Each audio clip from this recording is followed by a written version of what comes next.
Hello friends, welcome to SM study point. Friends, আজকে আমি তোমাদের কাছে আলোচনা করব আমাদের TTAA ডিসি থেকে যে নোটিফিকেশনটা বের হয়েছিল, sub zonal development officer and deputy principal officer 110 post নিয়ে যে নোটিফিকেশনটা বের হয়েছিল, তার মধ্যে একটা গুরুত্বপূর্ণ টপিক হলো ফিসক্যাল পলিসি, অর্থাৎ রাজস্ব নীতি। তো তোমরা ভিডিওটা স্কিপ না করে দেখো, আশা করি তোমাদের প্রত্যেকেরই কাজে আসবে। আজকের ক্লাস হলো আমাদের ক্লাস নাম্বার 2, ঠিক আছে? ক্লাস নাম্বার 2, অর্থাৎ এর আগে আমি একটা ক্লাস দিয়েছিলাম ত্রিপুরার জিকে থেকে। যারা যারা আগের ক্লাসটা দেখোনি অবশ্যই দেখে তারপরে এই ক্লাসটা দেখবে। তাহলে দেখো এখানে কি বলা হয়েছে নাম্বার 1-এ। ফ্রেন্ডস, তোমাদের মধ্যে যদি কেউ টেট 1 এবং টেট 2 এবং এসটি জিটির জন্য প্রিপারেশন নিতে চাও, অবশ্যই তোমরা নিতে পারো। আগরতলা বিদ্যাসাগর বাজার সংলগ্ন আমি ফ্রেশ একটা নতুন ব্যাচ শুরু করেছি টেটের জন্য, টেট 2 এর জন্য। তো তোমরা যারা যারা পড়তে চাও অবশ্যই যোগাযোগ করতে পারো। তাহলে চলো আমরা আজকের যে রাজস্ব নীতি থেকে যে কিছু গুরুত্বপূর্ণ কোশ্চেন আছে এবং যে কোশ্চেনগুলি নিয়ে আলোচনা করব, তোমরা দেখে কে কত স্কোর করতে পারো তোমরা মিলিয়ে দেখে নাও, ঠিক আছে? দেখো আনসারটা আমি একটু নিচে রেখেছি, তোমরা যেন দেখতে পারো আনসার এ না বি না সি না ডি হবে। তাহলে প্রথমে কি বলা হয়েছে দেখো, সরকারের ব্যয় ও কর নীতির সিদ্ধান্তের সাথে সামঞ্জস্যপূর্ণ নীতির নাম বলো। অপশন এ দিয়েছে মুদ্রানীতি, অপশন বি দিয়েছে রাজস্ব নীতি, অপশন সি দিয়েছে শ্রম বাজার নীতি, অপশন ডি দিয়েছে বাণিজ্য নীতি। ঠিক আছে, তাহলে আনসার কি হবে? আনসার হবে দেখো এখানে বি নাম্বার হবে কারেক্ট আনসার। অপশন বি হবে কারেক্ট আনসার, রাজস্ব নীতি। ঠিক আছে, রাজস্ব নীতি। ঠিক আছে, 2 নাম্বার দিয়েছে দেখো, আর নিম্নলিখিতগুলির মধ্যে কোন কর ভারত সরকারের জন্য সর্বাধিক পরিমাপ রাজস্ব তৈরি করে? তাহলে এখানে আনসার এ নাম্বার দিয়েছে কাস্টম শুল্ক, অপশন বি দিয়েছে আয়কর, অপশন সি দিয়েছে কর্পোরেট ট্যাক্স, অপশন ডি দিয়েছে বিক্রয় কর। ঠিক আছে, তাহলে আনসার কি হবে তোমরা মিলিয়ে দেখে নাও। ঠিক আছে, এখানে আনসার হবে অপশন সি হবে কারেক্ট আনসার, কর্পোরেট ট্যাক্স। ঠিক আছে, নেক্সট কি আছে দেখো 3 নাম্বার। 2021 থেকে 2022 সালের কেন্দ্রীয় বাজেটের রিপোর্ট অনুসারে আঞ্চলিক ভারতীয় ভাইরোলজি ইনস্টিটিউটের সংখ্যা বলুন। ঠিক আছে, অপশন এ দিয়েছে 2টি, অপশন বি দিয়েছে 7, অপশন সি দিয়েছে 1, অপশন ডি দিয়েছে 4। তাহলে অপশন কারেক্ট আনসার হবে অপশন ডি, অর্থাৎ 4টি হলো সংখ্যা। ঠিক আছে, 4টি, অপশন ডি হলে কারেক্ট আনসার। 4 নম্বরে কি বলা হয়েছে, ভারতে পণ্য ও পরিষেবা কর বা জিএসটি করের নেতৃত্বকে? ঠিক আছে, অপশন এ হলো রাষ্ট্রপতি, অপশন বি হলো প্রধানমন্ত্রী, অপশন সি হলো অর্থমন্ত্রী, অপশন ডি হলো স্বরাষ্ট্রমন্ত্রী। তাহলে আনসার কি হবে? আনসার হবে অর্থমন্ত্রী, অর্থাৎ অর্থমন্ত্রী। কারেক্ট আনসার হবে অপশন সি। ঠিক আছে, 5 নাম্বার কি বলেছে দেখো, নিচের করের নামগুলি দেখুন এবং বলুন কোনটি পণ্য এবং পরিষেবা করের অন্তর্ভুক্ত নয় বলেছে। অপশন এ দিয়েছে কর্পোরেট ট্যাক্স, অপশন বি দিয়েছে পরিষেবা কর শুল্ক, অপশন সি দিয়েছে মূল্য সংযোজন কর, অপশন ডি দিয়েছে কাস্টম ডিউটি। ঠিক আছে, তাহলে আনসার কি হবে দেখো, আনসার হবে অপশন ডি নাম্বার হবে কাস্টম ডিউটি। ঠিক আছে, 6 নাম্বার, যদি মূলধন সম্পদ তৈরির জন্য অনুদান রাজস্ব ঘাটতি থেকে মুছে ফেলা হয় তাহলে পরিস্থিতি কি হবে?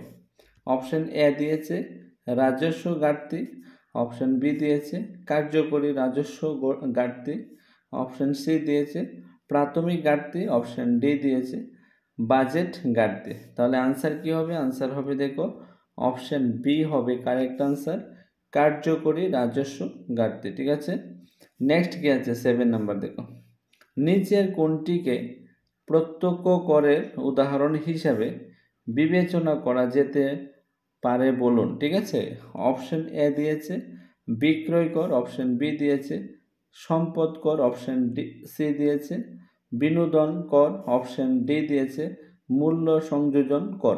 ঠিক আছে, আনসার কি হবে দেখো, আনসার হবে বি নাম্বার হবে কারেক্ট আনসার, বি হবে কারেক্ট আনসার সম্পদ কর। ঠিক আছে, 8 নাম্বার কোশ্চেন, নিচের কোন কাজটি ভারতের আইনসভা অঙ্গের অংশ নয়?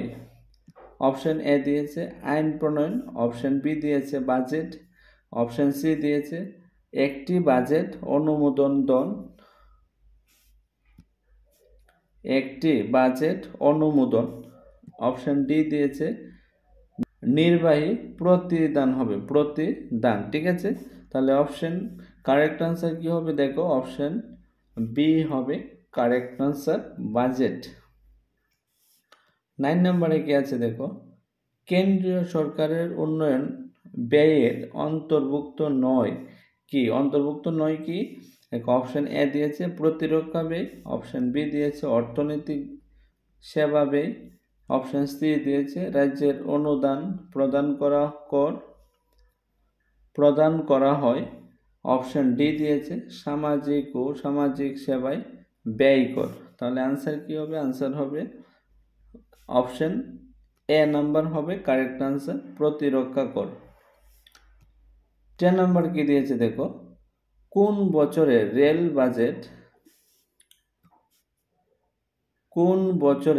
বাজেট সাধারণ বাজেটের সাথে একত্রীভূত করা হয়েছিল?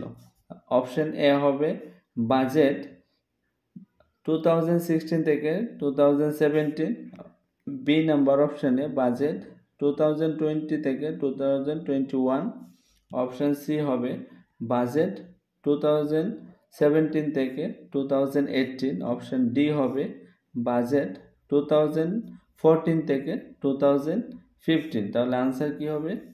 আনসার হবে বাজেট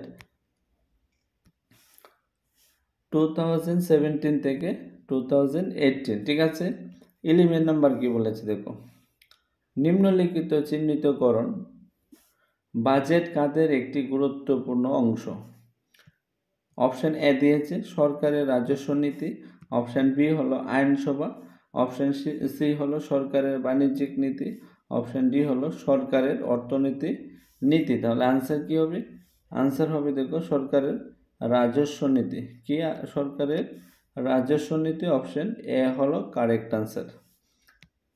12 নম্বর, কোন বছর থেকে একত্রীভূত রেল এবং সাধারণ বাজেট শুরু হয়? আনসার অপশন এ দিয়েছে 2017 থেকে 2018, 2018 থেকে 2019, সি নাম্বার দিয়েছে 2014 থেকে 2015, ডি নাম্বার 2015 থেকে 2016। তাহলে আনসার কি হবে? আনসার হবে আমাদের কাছে আনসারটা হবে এ নাম্বার 2017 থেকে 2018। 30 নম্বর কোশ্চেন কি আছে, নিচের কোনটি ভারতের রাজ্য সরকারের কর রাজস্বের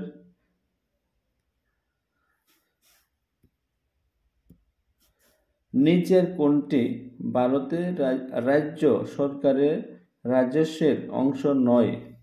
অপশন এ দিয়েছে নিবন্ধন ফি, অপশন বি দিয়েছে বাণিজ্যিক কর শুল্ক, অপশন বি দিয়েছে ভূমি রাজস্ব, অপশন ডি দিয়েছে কাস্টম ডিউটি। ঠিক আছে, তাহলে আনসার কি হবে দেখো, আনসার হবে অপশন ডি হবে correct answer custom duty.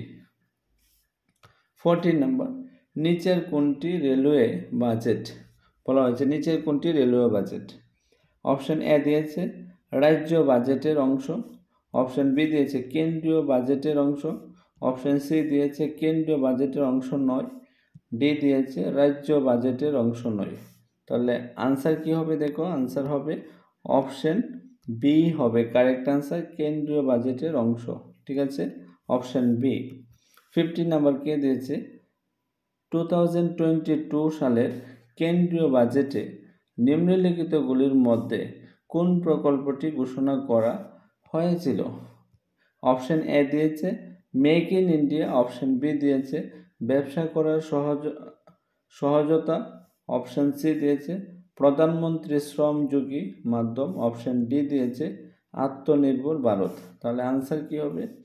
Answer হবে অপশান বি নাম্বার হবে কারেক্ট আনসার, ব্যবসা করার সহজতা। ঠিক আছে, এটা হবে correct answer option B. Friends, এই ছিল আমাদের আজকে ফিসক্যাল পলিসি থেকে অর্থাৎ রাজস্ব নীতি থেকে 15টা গুরুত্বপূর্ণ কোশ্চেন ক্লাস নাম্বার 2। এভাবে ধারাবাহিকভাবে একদম কন্টিনিউ ক্লাস নিয়ে আসবো। তোমাদের কাছে যদি ক্লাসগুলি ভালো লেগে থাকে আর যারা যারা TTADCর মধ্যে সাব জোনাল ডেভেলপমেন্ট অফিসারের পরীক্ষাটা দিবে, তোমরা ভিডিওটা দেখে যদি তোমাদের কাছে ভালো লাগে তোমরা ফ্রেন্ড সার্কেল এটা শেয়ার করতে পারো এবং অন্যদেরকে পেতে সাহায্য করতে পারো। এবং এখনও যারা যারা আমার চ্যানেলটাকে সাবস্ক্রাইব করোনি অবশ্যই সাবস্ক্রাইব করে পাশে থাকা বেল আইকনে চাপ দিয়ে রাখতে পারো টপিক অনুসারে ভিডিও পেতে। তাহলে তোমরা সবাই ভালো থাকবা, সুস্থ থাকবা। Bye bye.